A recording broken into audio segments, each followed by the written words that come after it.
Welcome, everyone. Welcome, and thank you for being with us on this journey. I am grateful to share the missions of coaches, trainers, and consultants. There are so many people out there who can inspire you to take action and to transform your life. Today, our special guest is Mymoena Ismail. I hope I pronounced it correctly. Welcome, Ismail. Thank you so much for being with me today. Thank you, Diana, and thank you, listeners. Ismail enjoys the humanities and the science, especially the combination thereof.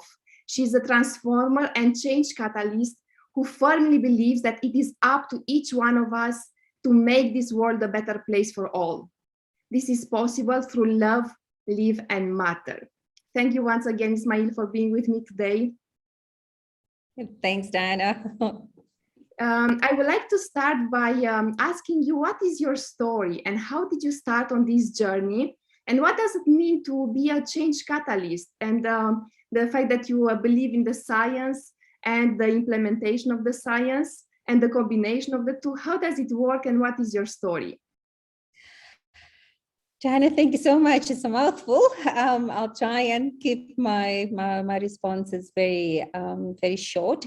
My story is basically that I live in South Africa. I come from an Indian background, grew up in South Africa, very conservative Indian background, and being a woman within that community obviously requires you to behave in a particular way.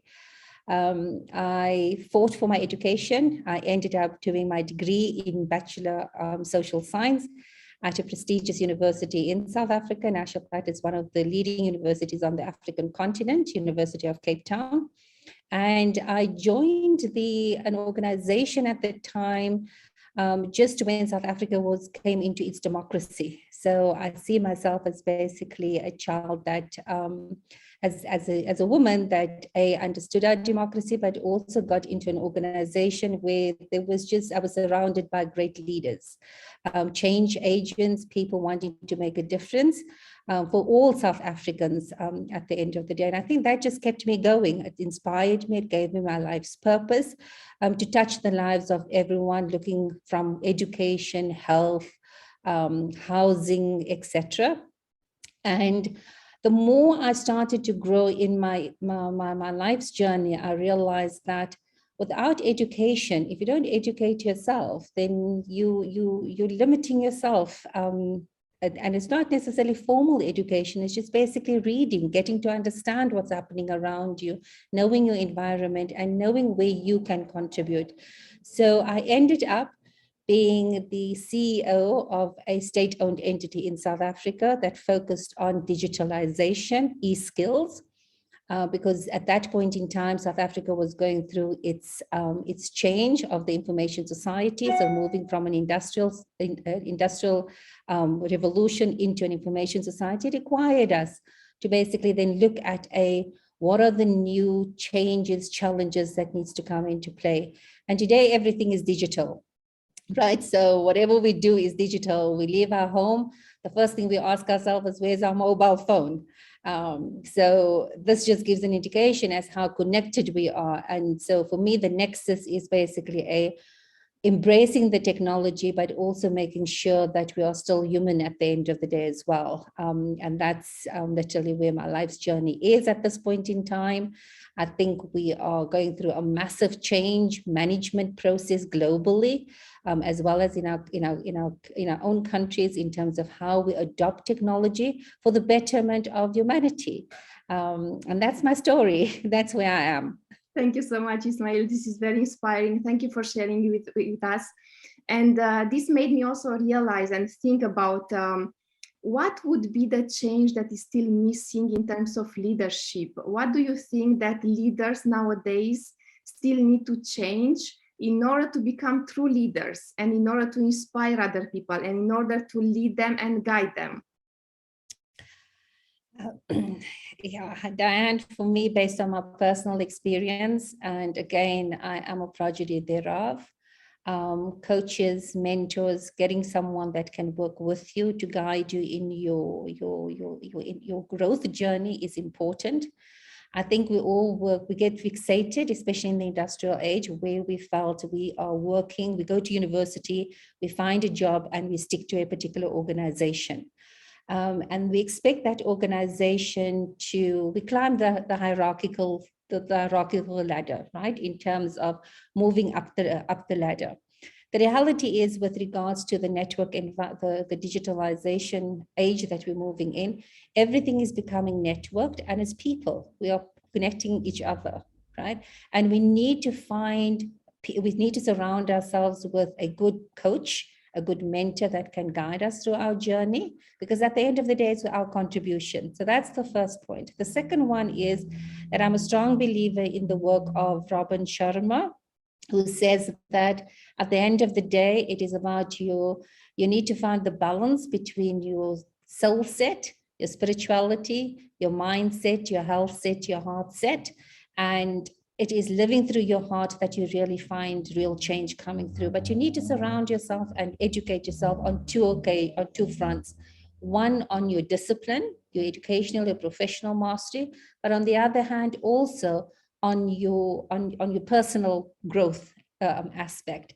And leaders needs to give their team, their people, the flexibility to show their innovation, their true talent, their true innovation, create the platforms for them to basically emerge with new ideas, because the more digital we become, the more agile we have to become, the more we have to show empathy as well in the same regard, because we all have the same challenges at the end of the day.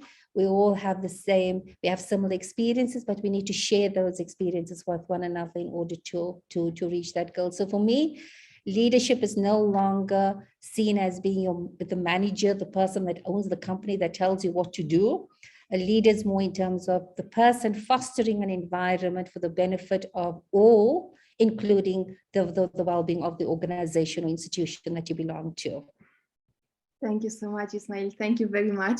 This is very inspiring, and I couldn't agree more with you. And this is also my personal experience. I was lucky to be in an environment where this actually happened. My management always encouraged me to be innovative and creative and really take the lead of my team and really inspire them. So I was lucky to be in this environment, but I know that out there, this is not always the case, especially in organizations, as you mentioned, where you are supposed to do a certain task and just do your job and then go home and sleep, and next day you start again. Thank you so much for sharing this with us. I would like to ask you, you have a very strong message for your brand, which is love, live, and matter. Can you tell us how can we do more of that, more of loving, more of living, and more of meaning or matter? Diane, it's been a wonderful journey for me. 2014 was a turning point for me, where I moved away from a to-do list to a to-be list. So my to-be list is basically all the things that I stand for, and that is the things that I love doing. And by loving what I do, I live. And by loving and living what I do, I make a difference. I touch the lives of people that I engage with, that I serve, and that's when you start to matter. So it's not about having a to-do list where you're just ticking the boxes. It's at the end of the day, having lived what you really aspire to be at the end of the day, whether it is being a good mother, being a good colleague, being an exceptional contributor to your organization. You love those things and you live it automatically. And then at the end of the day, it is about a win-win situation. You can't go through life where you are taking, and I think there's a lot of literature available now that says the more you give, you receive 10 times more. So this encapsulates the love matter philosophy that I have coined. Thank you. Thank you so much, Ismail. Absolutely, I fully agree with you, and this is very inspiring, and I'm sure that our audience is learning a lot. So thank you so much for being with me today.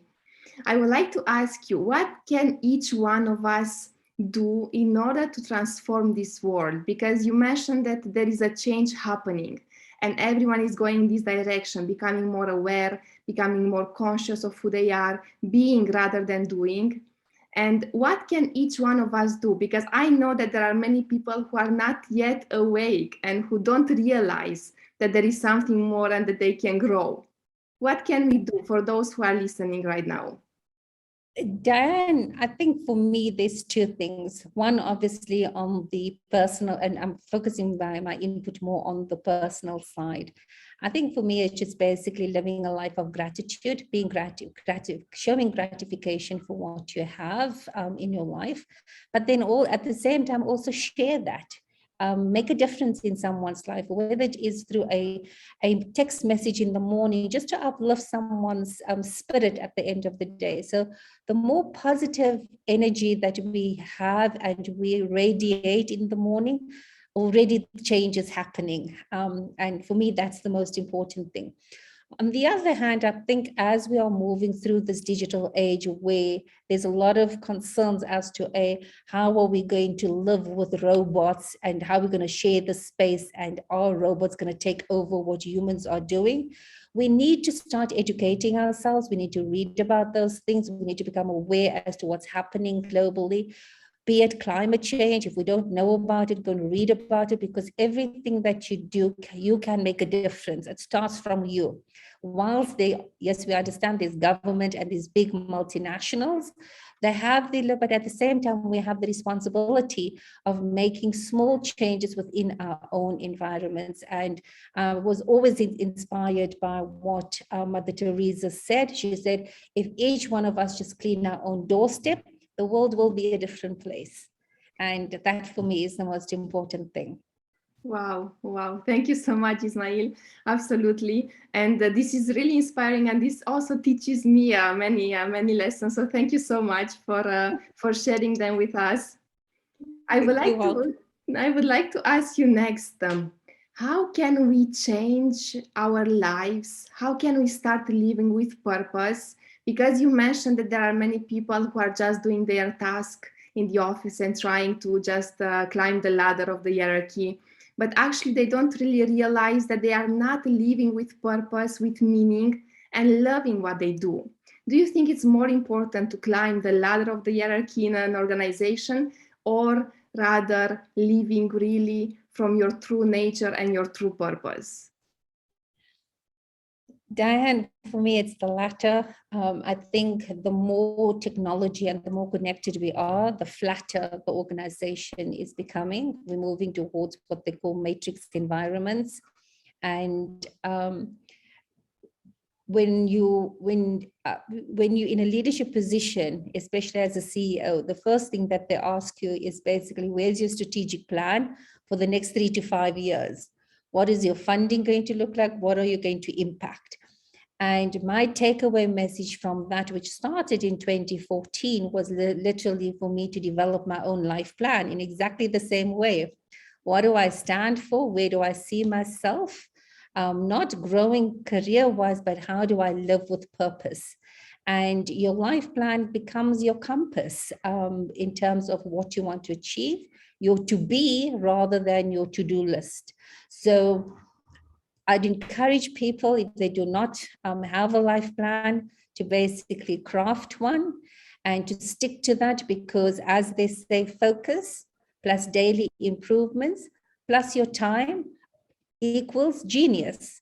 And I think we all want to live a life of purpose. We all want to be geniuses in our own way. And a genius is not necessarily somebody that knows it all. It's just a person that, again, lives a fulfilled life through love, live, and matter.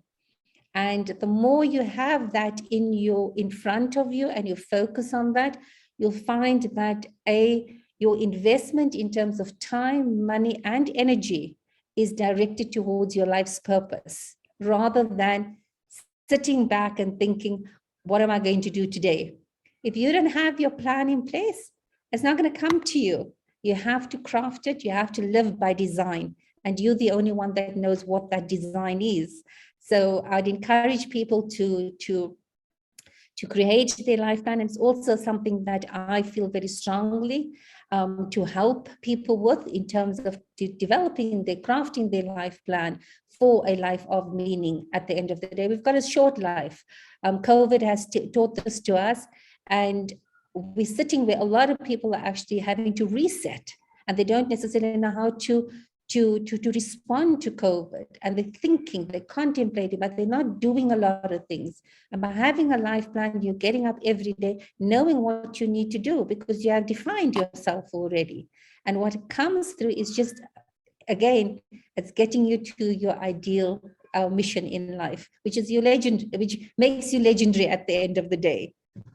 Absolutely. Thank you so much, Ismail. And this makes me also reflect even more and more on my own life, because this has also been my journey. I was in the corporate world, in banks, and climbing the ladder. And at some point, I realized that I was not happy anymore with just doing, and I needed something else. And this is when the change happened for me, because I realized that I can live something else with purpose and with meaning every single day. Unfortunately, I know that this is not the case for everyone out there. And my question would be, for those who feel that they are not really aligned with what they do, how can they change that? Because I know there is a lot of fear, especially if you want to quit your job, for example, because there is a certain safety net. You get a salary every month. So how can you move from that safety to something which could be scary maybe, or unknown? How can we overcome this fear? Yes, it's a very tough one, Diane. Whilst a lot of people will think it is easy, to me, it's basically you have to look at your life through a transition. You're transforming. You have to take a phased approach. You know best what your situation is. Your livelihood depends on certain things. There's sometimes you have dependencies on you as well. So you have to take a lot of that into consideration. But whilst you're doing that, you have to start already defining where you'd want to go. And it's not difficult to basically change what you're currently doing, even within an organization. It just requires you to look at your current lifestyle through a new lens and asking the correct questions. Sometimes it's not about I need to quit this job and move on. Sometimes it's just basically how do I adjust within my current environment that brings me the happiness, that brings me my life's purpose. And I think, and it's really just looking for the positives in whatever you're experiencing, focusing on that, drawing the parallels in terms of how best you can move towards your ideal, because again, you're on a life journey. Change doesn't happen overnight. It happens over a period of time. But it's important for us it's important for the individual to know exactly where he or she is wanting to go. And your life plan does that. So I may be in year one, I am still where I am at the moment, but at the same time, I'm already moving myself towards year 3, and eventually what I was scared about initially no longer exists no more, because you're focusing on the positivities, and you are measuring your progress from where you're coming from, not necessarily where you're going. So it requires a growth mindset. It requires a letting go of negativity. And it starts with the mindset. You have to change your mindset before you even quit your job at the end of the day, or leave a relationship for that matter. You have to do an introspection to say exactly what is important for me, what do I want to achieve, what do I have at the moment, what is not good, and then whatever's not good, you find the good in it, and that moves you forward. But if you're constantly going to focus on the negativity, more negativity is going to come your way. So it sounds simple, and yes, it is a journey. And I think this is why having a person that can support you through your life change is so critical, because sometimes we go through it all alone. We try to do things on our own, but we do not have just a soundboard that can say and encourage you, because it's about maintaining your confidence, knowing that you are able to do things, and believing in yourself regardless of how painful your journey is. And to share that with someone just makes it so much easier. so much more rewarding, and you feel you feel that you are able to grasp things much easier as well at the end of the day. So it's easier said than done, but it starts with a journey where it's about inward reflection and retrospection, and it's not an easy journey. My experience, while I was married to a wonderful person, our marriage didn't last. I had a 6-year-old son at the time of my divorce, and I moved to a city that was completely foreign to me. But I had to look at myself, and I said to myself, this is it, you have to do it. And the most important thing was for me to surround myself with positive people, knowing that why I took the decision to move to the city and just follow through. But at the same time, it was mastering my mindset by investing in my personal life as well as in my technical capability. And the results show, but it's not going to show overnight. It's a journey you have to embark on. Absolutely. Thank you so much, Ismail. And I fully agree, this is a journey. And actually, we are never going to stop growing, because there is always something new. There is always something else that we learn about ourselves. And the circumstances change, the situations change.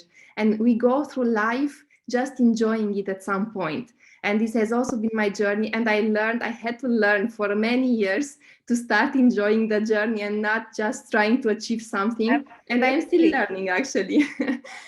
Absolutely. It's a never-ending path. Thank you so much, Ismail. Before we close our interview today, I would like to ask you, who are you serving?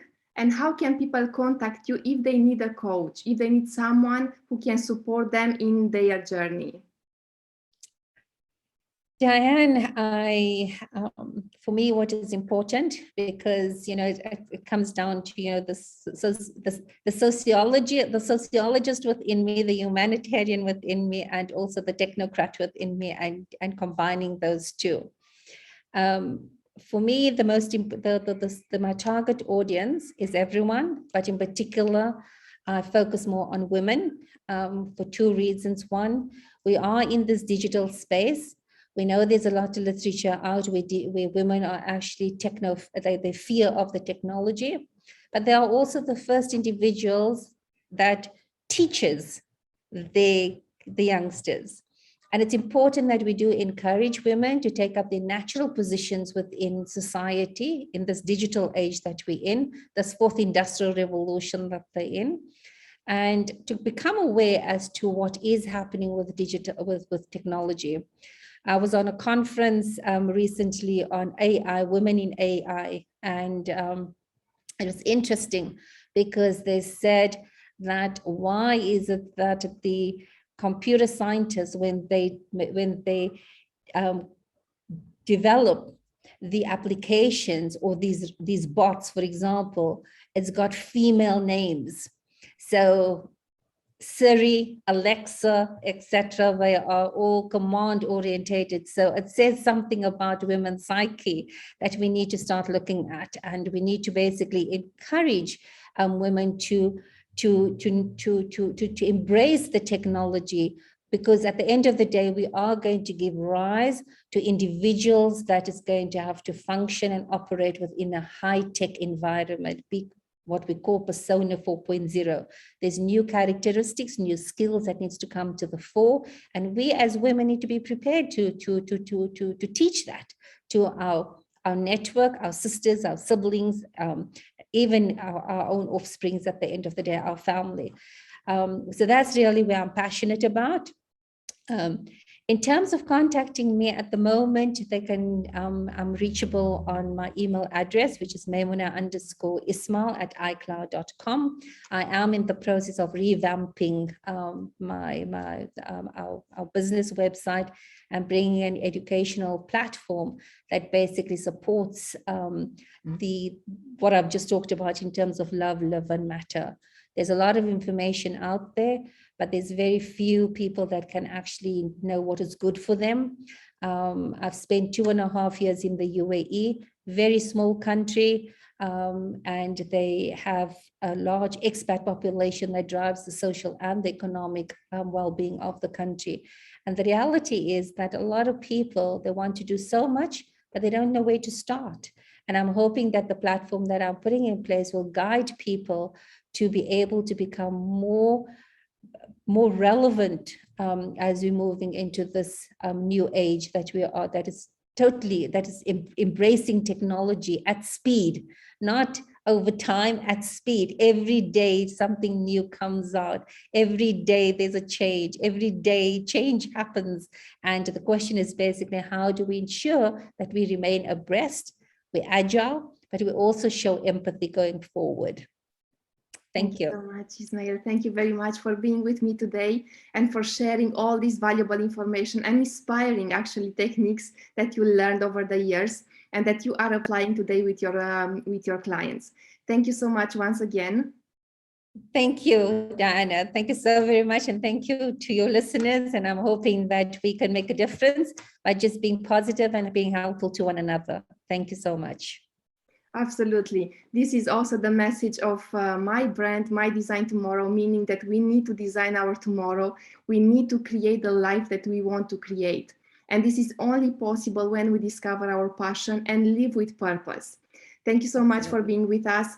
And for those of you listening to us, stay connected. And if you have any questions that you would like to ask our coaches, trainers, and consultants, just put a comment in this video and we are going to incorporate your questions into our interviews. Thank you so much for watching us. Stay connected because more is to come.